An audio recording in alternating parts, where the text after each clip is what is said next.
दोस्तों, इजराइल और फिलिस्तीन के इस दुश्मनी वाले रूप को तो हर कोई जान चुका है, लेकिन आज हम आपको हमास के समर्थन में खड़े कुछ ऐसे देशों के बारे में बताएंगे जिन्होंने इजराइल के होश उड़ा दिए हैं। ईरान के पास ऐसे कौन से हथियार हैं जिनके दम पर वो इजराइल को मार गिराने की धमकी दे रहा है। अरब देशों ने इजराइल के लिए क्या वार्निंग दी है, कौन कौन से देश इजराइल के खिलाफ हैं, क्या यह वाकई में फिलिस्तीन का सपोर्ट कर रहे हैं या सिर्फ हवाइयां छोड़ रहे हैं, क्या इजराइल इस जंग को हार जाएगा या फिर अमेरिका के सपोर्ट से बाजी मार ले जाएगा। अगर आप भी जानना चाहते हैं इन सारे सवालों के जवाब तो बस बने रहिए वीडियो में अंत तक हमारे साथ। दोस्तों, हमास और इजराइल के जंग ने तो सबके होश उड़ा रखे हैं। हर कोई बस एक ही प्रार्थना कर रहा है कि ये खूनी युद्ध जल्द ही थम जाए, लेकिन फिलहाल इस जंग के रुकने का कोई नामो निशान नजर नहीं आ रहा है। न जाने कब ये लड़ाई थमेगी और न जाने कब इस जंग में बेहाल लोगों को चैन की सांस मिलेगी। बल्कि इस जंग का कातिलाना रूप और दोनों देशों के दुश्मनों के तेवर देखकर तो लगता है कि अभी तो जैसे इस युद्ध का आगाज हुआ है, पिक्चर तो अभी बाकी है। इस जंग में अब तक जितनी भी तबाही और हमले देखे गए हैं उन्हें देखकर तो हर किसी की रूह कांप उठी है। जिस तरह लोगों ने अपनी जान गंवाई है उससे तो पैरों तले जमीन खिसक गई है, और जिस तरह बच्चे अनाथ और बेघर हुए हैं उसने तो पत्थर से पत्थर दिल को भी पिघला दिया है। भले ही दोस्तों इजराइल के लोगों की नींद उड़ी पड़ी है, लेकिन जो हाल गाजा पट्टी का और वहां के लोगों का हुआ है उसे देख हर किसी की आंखें नम हो गई हैं। 11,000 लोगों ने इस हमले में अपनी जान गंवा दी है, जिसमें 5,000 तो सिर्फ बच्चों की ही संख्या थी।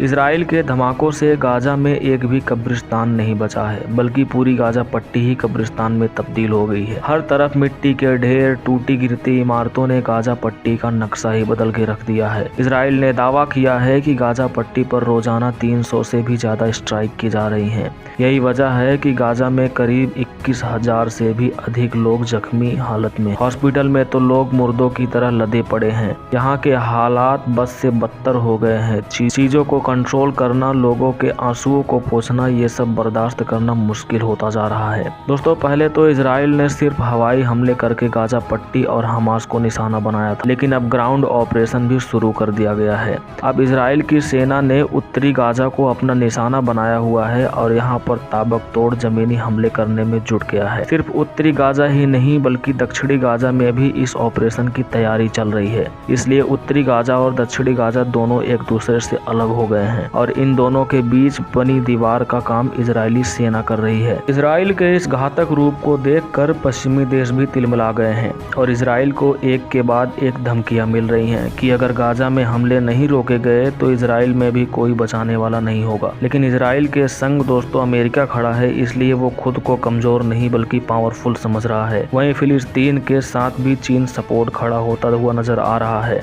कुछ ही समय पहले चीन ने फारस की खाड़ी में अपने 6 जंगी जहाज तैनात कर दिए हैं ताकि हमास के सपोर्टर ईरान को सुरक्षा प्रोवाइड करा सके। फिर अमेरिका ने भी भूमध्य सागर में अपने पोत खड़े कर दिए हैं और ये इजराइल की ढाल बने हुए हैं। चीन वैसे तो ज्यादा किसी मामले में इन्वॉल्व नहीं होता, लेकिन इस बार चीन भी ईरान का हौसला बढ़ाता हुआ नजर आ रहा है और इससे आप अंदाजा लगा सकते हैं कि ये युद्ध कितना खतरनाक रूप लेने वाला है। फिलिस्तीन का दोस्तों इस समय अगर कोई सबसे बड़ा साथी है तो वो है ईरान। जी हाँ दोस्तों, ये भी एक मुस्लिम देश है और ये देश पूरी तरह कोशिश कर रहा है कि न सिर्फ गाजा को बचाया जाए बल्कि इजराइल का भी पत्ता हमेशा के लिए साफ कर दिया जाए। इजराइल कभी नहीं चाहेगा कि ईरान के जो खतरनाक हथियार हैं वो उसके देश में आकर तबाही मचाए। इसलिए इजराइल ने बैकअप में अमेरिका के युद्ध पोतों को रखा हुआ है। ईरान ने साफ जाहिर कर दिया है कि उसके रास्ते में जो आएगा उसे निपटा दिया जाएगा, फिर चाहे वो अमेरिका ही क्यों ना हो। लेकिन आखिर ईरान के पास ऐसी कौन सी ताकत है कि वो इजराइल के साथ साथ अमेरिका को भी खत्म करने की वार्निंग दे रहा है। इसके बारे में जानने से पहले अगर आपने वीडियो को लाइक नहीं किया है तो लाइक कर दें और चैनल पर नए हैं तो सब्सक्राइब करना ना भूलें। दोस्तों, आपको जानकर हैरानी होगी कि ईरान के पास एक ऐसी सिटी है जिसमें मिसाइल्स ही मिसाइल्स हैं। जी हाँ दोस्तों, इस वीडियो में देखा गया कि ये मिसाइल सिटी का एक छोटा सा नज़ारा है। इसमें इतनी मिसाइल्स हैं कि इनकी गिनती कर पाना चंद मिनटों की बात नहीं। ऐसा बताया जाता है कि इन्हें बहुत ही खास टेक्नोलॉजी से बनाया गया है। ये समय से पहले ही अपने दुश्मनों के इरादों को नाकामयाब कर देती हैं। मध्य पूर्व में ईरान मिसाइल प्रोग्राम चलाने वाले सबसे बड़े देशों में माना जाता है और ईरान लगातार अपनी मिसाइल्स को डेवलप करता ही जा रहा है। ऐसे ही कुछ समय पहले इजराइल के छक्के छुड़ाने के लिए ईरान के टीवी चैनल पर इसके गोदाम को दिखाया गया था। अरे भाई, कोई कपड़ों का गोदाम नहीं, हथियारों का गोदाम, जिसे देखकर साफ पता चल रहा है कि वेपन्स का बेसमेंट अंडरग्राउंड है। इस सीक्रेट बेस का ठिकाना एक पहाड़ के नीचे बताया जा रहा है। यहाँ इतने खतरनाक ड्रोन्स रखे हुए हैं कि पल भर में ही ये किसी देश को नस्ते नाबूद कर सकते हैं। ऐसा बताया जा रहा है कि सीक्रेट बेस में ईरान ने 100 से भी ज्यादा ड्रोन छिपा रखे हैं, जिसमें कमांड 22 ड्रोन मौजूद है, जिसकी रेंज करीब 3000 किलोमीटर तक की होती। वहीं दूसरा खतरनाक ड्रोन अलाबेल 5। इतना ही नहीं दोस्तों, ईरान ने इजराइल की रूह कपाने के लिए एक बहुत ही बड़ी टेस्टिंग भी की है, जिसमें ईरान ने 200 हेलीकॉप्टर्स का इस्तेमाल किया। इतने सारे हेलीकॉप्टर्स को एक साथ लॉन्च करने का सीधा मतलब इजराइल को धमकाना है।